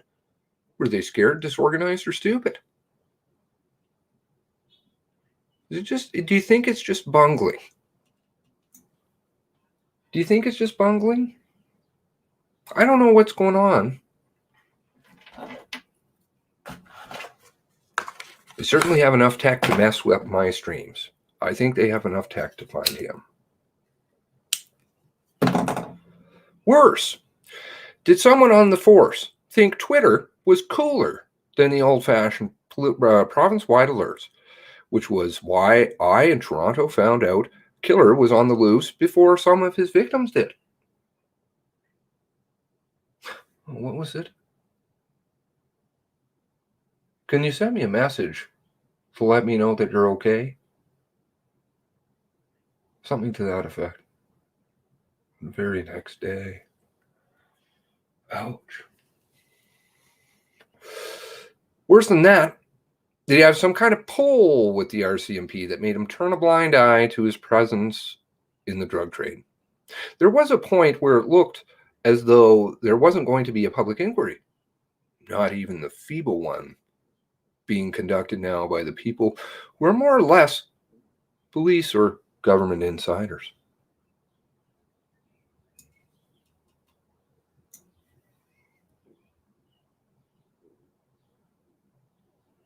Everyone attached to this police catastrophe has to come clean. Here in Ontario, where we are all well acquainted with brutal and incompetent policing, we expect no less. The Nova Scotians want and will they fight for it. Why should they have to? Massacres stripped the skin off of a rural province populated by good, friendly neighbors, living in a blissful oceanside life, but fatally surrounded by venality and cowardice. Now, I think that may be painting slightly a picture. I think there's a lot more going on down in Nova Scotia than this journalist may be aware of, but her points on some of this is hitting home. It's just the painting, the agenda painting. You owe the victim so much. The deeply loved pregnant woman who left her home for work, does she not have a name? Because she thought it was safe. The young man who went looking for his brother in the darkness and found his corpse. Only his corpse. Found his corpse, sorry. CBC 3.0. Could see a light tracking as he ran for his life. Why couldn't the RCMP have seen it too? Correction, December 10th. This column was edited to clarify Kristen Beaton, who was pregnant, was on her way to work and not out for a walk while she was murdered. When she was murdered. My apologies. Let's see what the response letter was from the RCMP. Right. Steve Mills, the same one who's in the document trying to, oh, sorry, where's that here?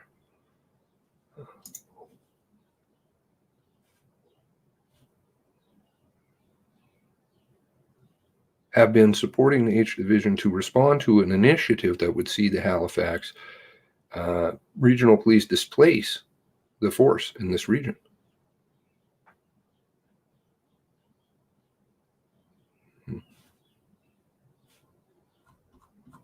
That line is, they would not have made the decision if they did, if they knew about the money. Remember we talked about how much money it was? Truro could do the policing so much cheaper. Toronto Star office to the editor. While reading the December 9th edition of the Toronto Star, I came upon an article concerning the RCMP in the opinion section written by current affairs reporter Heather Malik. This reporter has written on many topics in the past, and for most of her articles seemed professionally written and balanced. This one, however, I find disturbing. Under the headlines, he might have a bias. He may have a horse in this race, Steve Mills. Possibly. But I'm just saying. Under the headline, RCMP displays pure cruelty. Remember, he's also a white shirt, retired.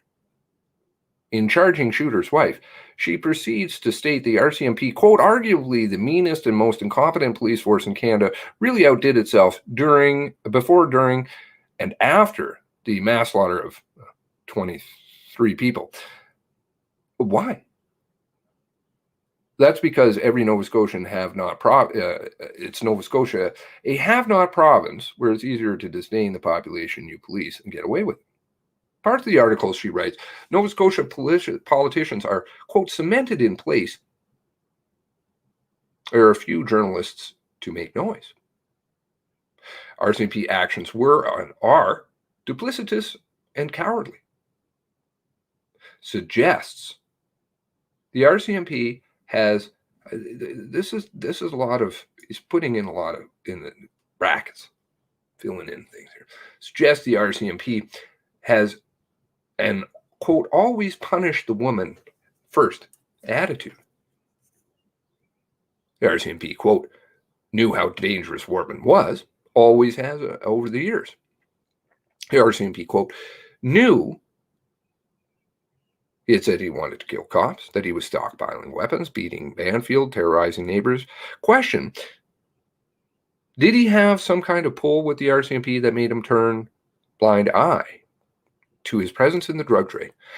Quote, everyone attached to this police catastrophe has to come clean. That is 100% true. It's not a catastrophe. I wouldn't use that word. But everybody has to come clean. Here in Ontario, where we well acquainted with brutal and incompetent policing, we see no less.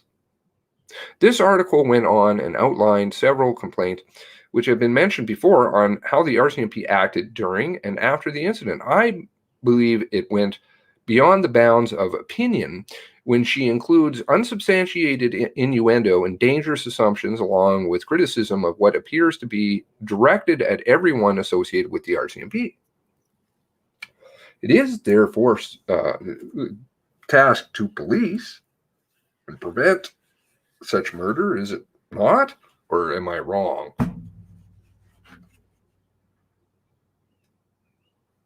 Maybe. As an entity, the RCMP is under a microscope and taking a lot of heat these days.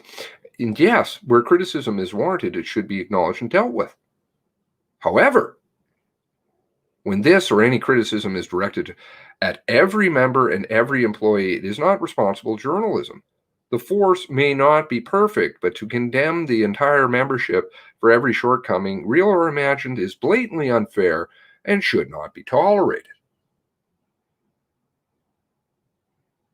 Well, I definitely would like to go after some of the people in the lead roles who are making the decisions. Whose responsibility is it then?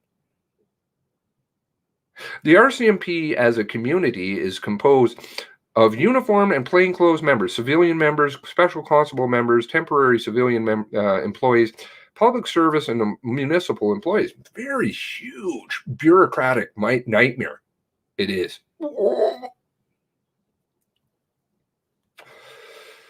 Includes reserve constables, auxiliary members, and ordinary citizen volunteers. Together, they provide a wide range of duty services that are found in offices and detachments from coast to coast, like nuking people's live streams and stuff. Not everyone is mean and cruel or cruel. Not everyone is incompetent. Not everyone is duplicitous or cowardly. Not everyone turns a blind eye or disregards policy or procedures. Most are just hardworking individuals trying to do their best. They are not also parents, sons, or daughters, community volunteers, coaches, and your neighbors. There are also people who deserve an apology. Now, I agree. Not everyone. But you see, you're also kind of painting it as it's either all or none. No, there's responsibility. They have names. Names. After 37 years of service with the RCMP, I will readily admit the force is not perfect.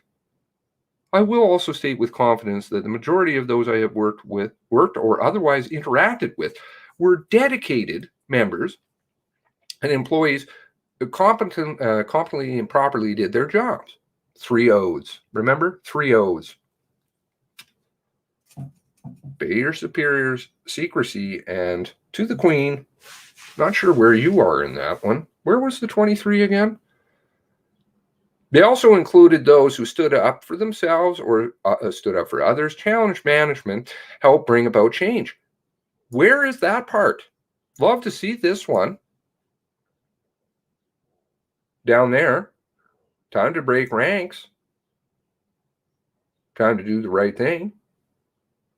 Although retired for 10 years, I still have contact with serving members, and my opinion in this regard has not changed, and may be biased.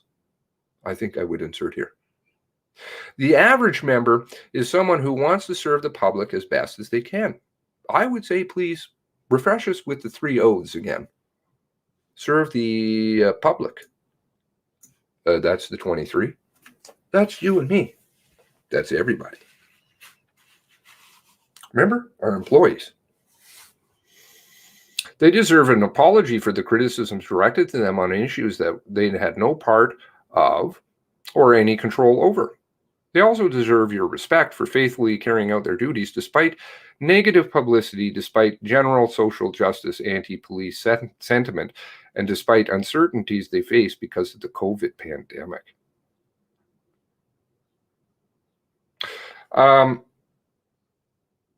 Regards, Steve Sonorek, president of the RCMP Veterans Association.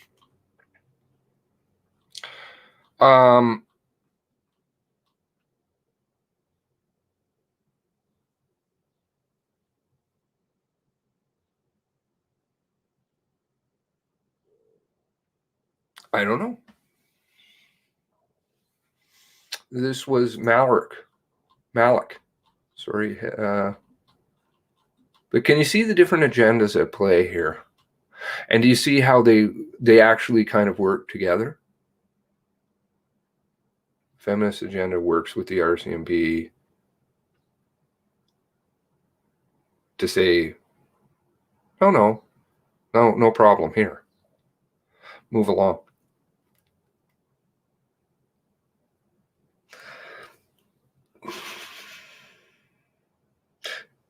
Still looking for those facts. Still looking for those redactions to disappear. You know, the ones that, like gold on garages that have been burnt down. For some reason, that's secret, or statement.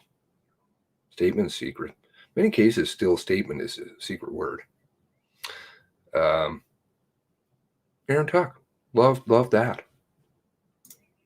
Ouch.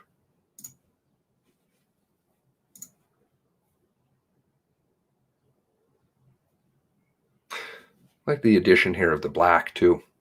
Try to confuse.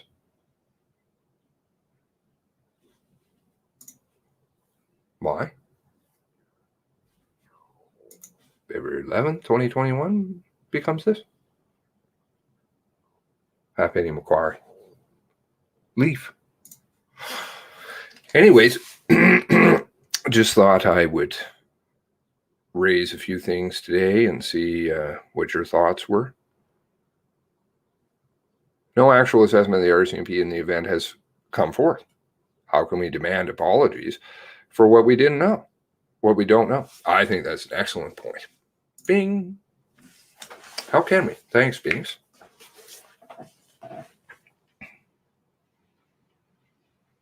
Why are apologies being handed out before evidence has even been submitted? That seems very strange.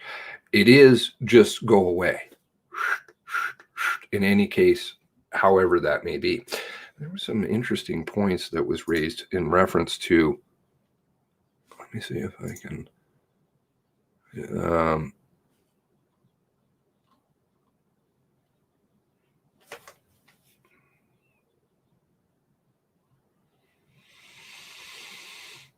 Julie brought a few things to my point, my forefront, whatever, to my attention.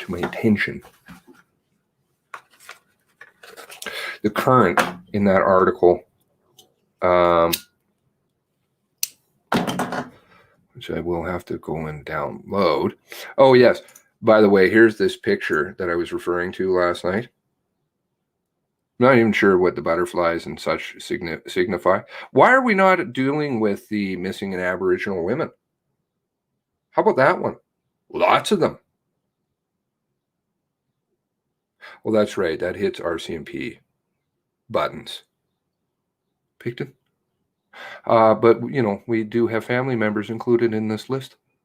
Here, all of them. To which I can say, certain family members were very angry. I believe they have been removed subsequently. This is from the observatory, I believe, for on femicide. You know, we have, let's see if we go through the list here. We have Mrs. Bond is there. They're all in there. Emily's in there.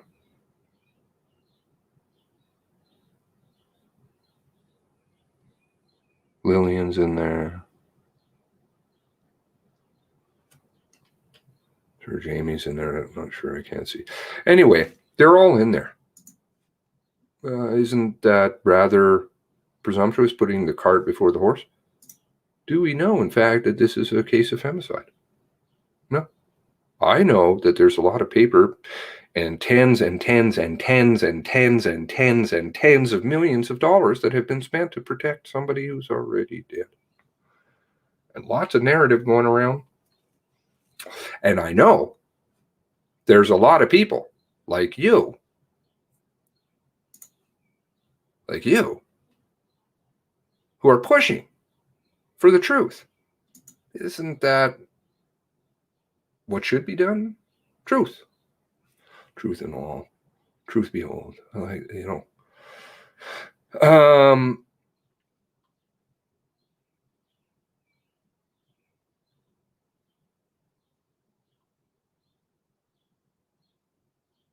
She brought a couple other things here to my attention.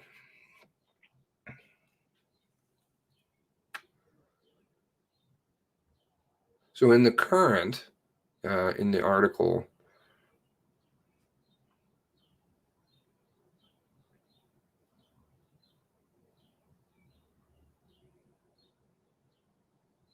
Jenny Wright. Is it Jenny Wright? No. Here we go. Sorry, CBC. Thank you. As always. As always, thank you ever so much. Hey, Ricky, how's it going? There we go. Zero regard for the families. To push a political agenda.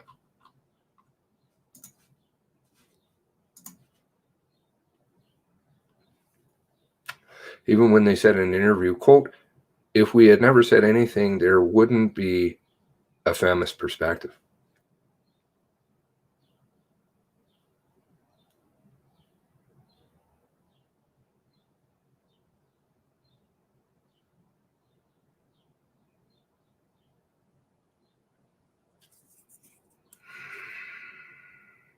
Are families being heard?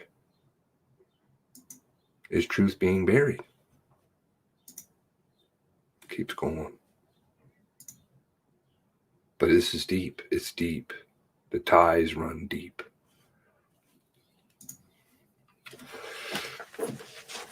Ricky!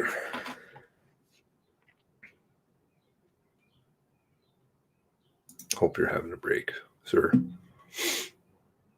It's been really hard on a lot of family members. This has all been, you know, and, well, not on some of them. It's been hard on all of them. It's been hard on you, too. Just the average Joe. Getting battered around in the media, being filled with lots of stuff, except the truth. I certainly know I get a headache from time to time. Quite a few of them. Howdy. Howdy, y'all.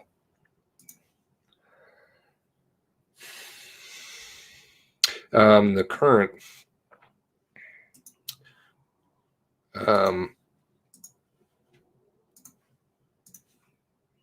so in that article,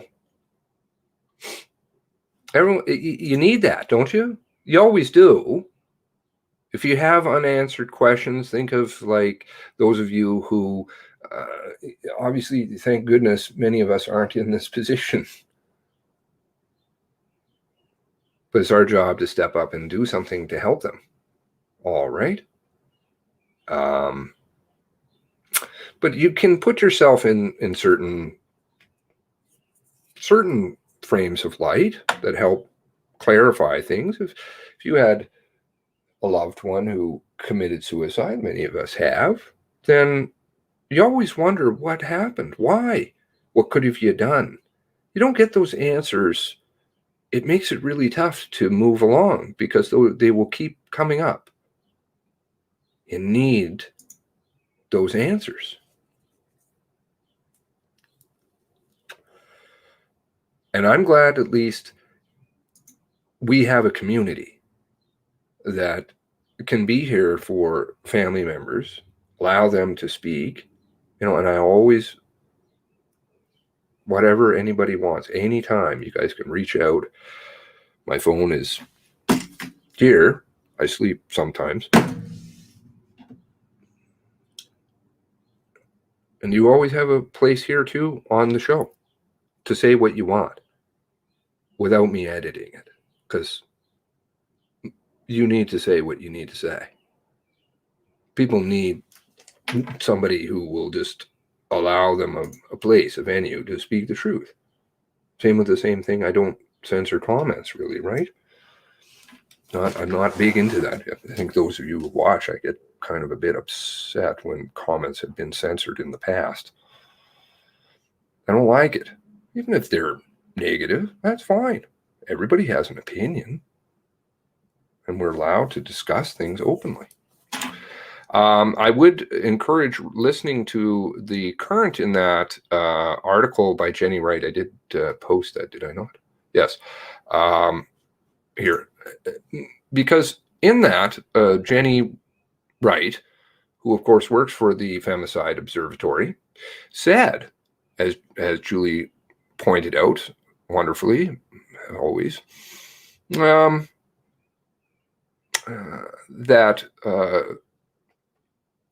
Jenny Wright had said, Julie said that Jenny said that she said for sure that this was an act of definitely misogyny that was caused the rampage, and tweeted it out less than 24 hours after the on the 20th.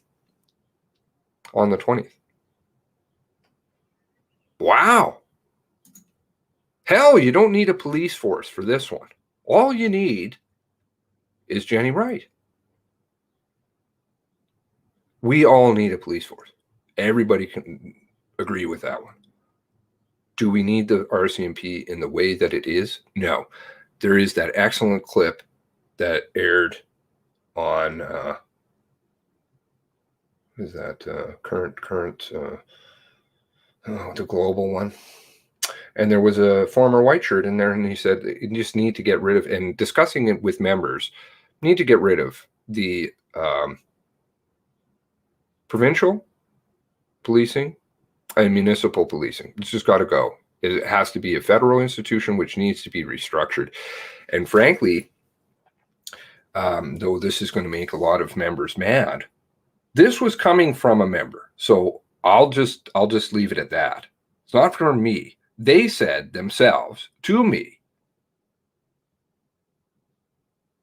once that takes place, members that are currently hired right now with the RCMP should not be ever hired with another police force again, by and large, because the mentality, the institutionalization that's gone on within the RCMP, which is not their fault, again, regular members' fault, has brainwashed them. Look at what it does, the trauma that it causes to a regular member, where they're stuck in between swearing oaths and they need to uphold their job and feed their families, and telling them that you have to go fly around and cavort with drug dealers and be drug dealers, commit crimes, sleep with women, do whatever, even though you're married. I mean, this is crazy, essentially.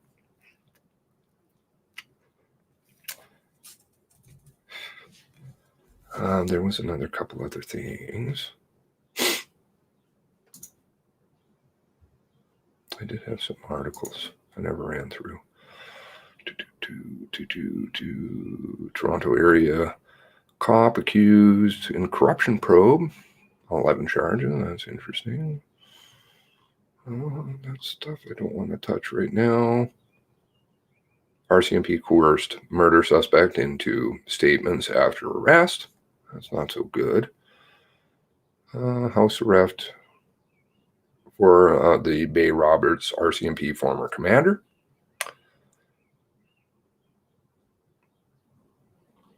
What did the coins? And where is my...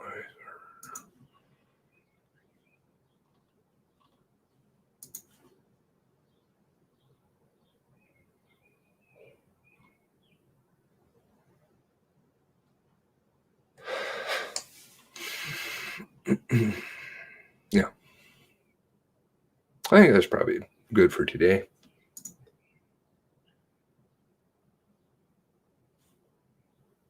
I have no issue speaking up, but could not. If I spoke up, lose jobs. Yeah, they need good leadership, right? Good leadership.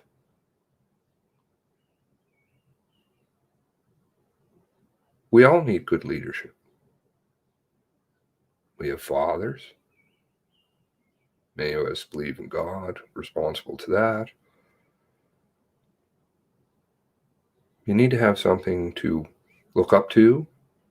You don't promote people who are going to steal from their own members or commit crimes themselves. Go to these lengths because it's a free-for-all. That money keeps coming in. They can just keep doing whatever they want with that money. It's your money, my money, the 23's family's money.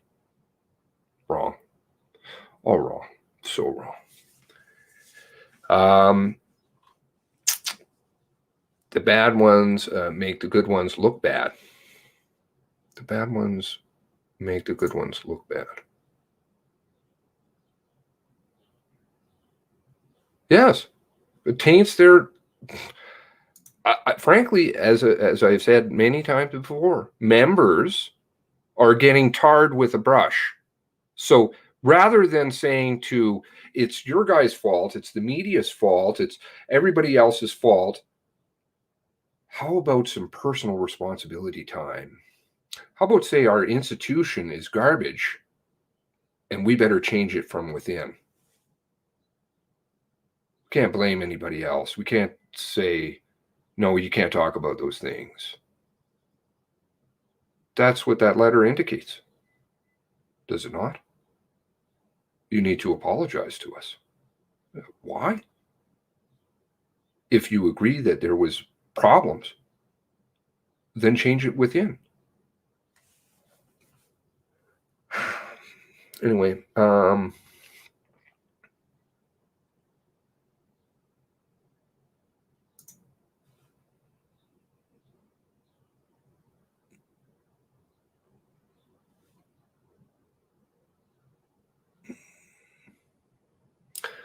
I think together, good members, people in this group, the general populace who actually, frankly, isn't indoctrinated with crap and is willing to discuss things openly, not get snowed with dates and fake stories and shiny things all over the place. Ones that actually want difference, and the members can change this one. We can. It's our house. It's time to clean it up. Anyway, God bless you all. God bless the 23. See you soon.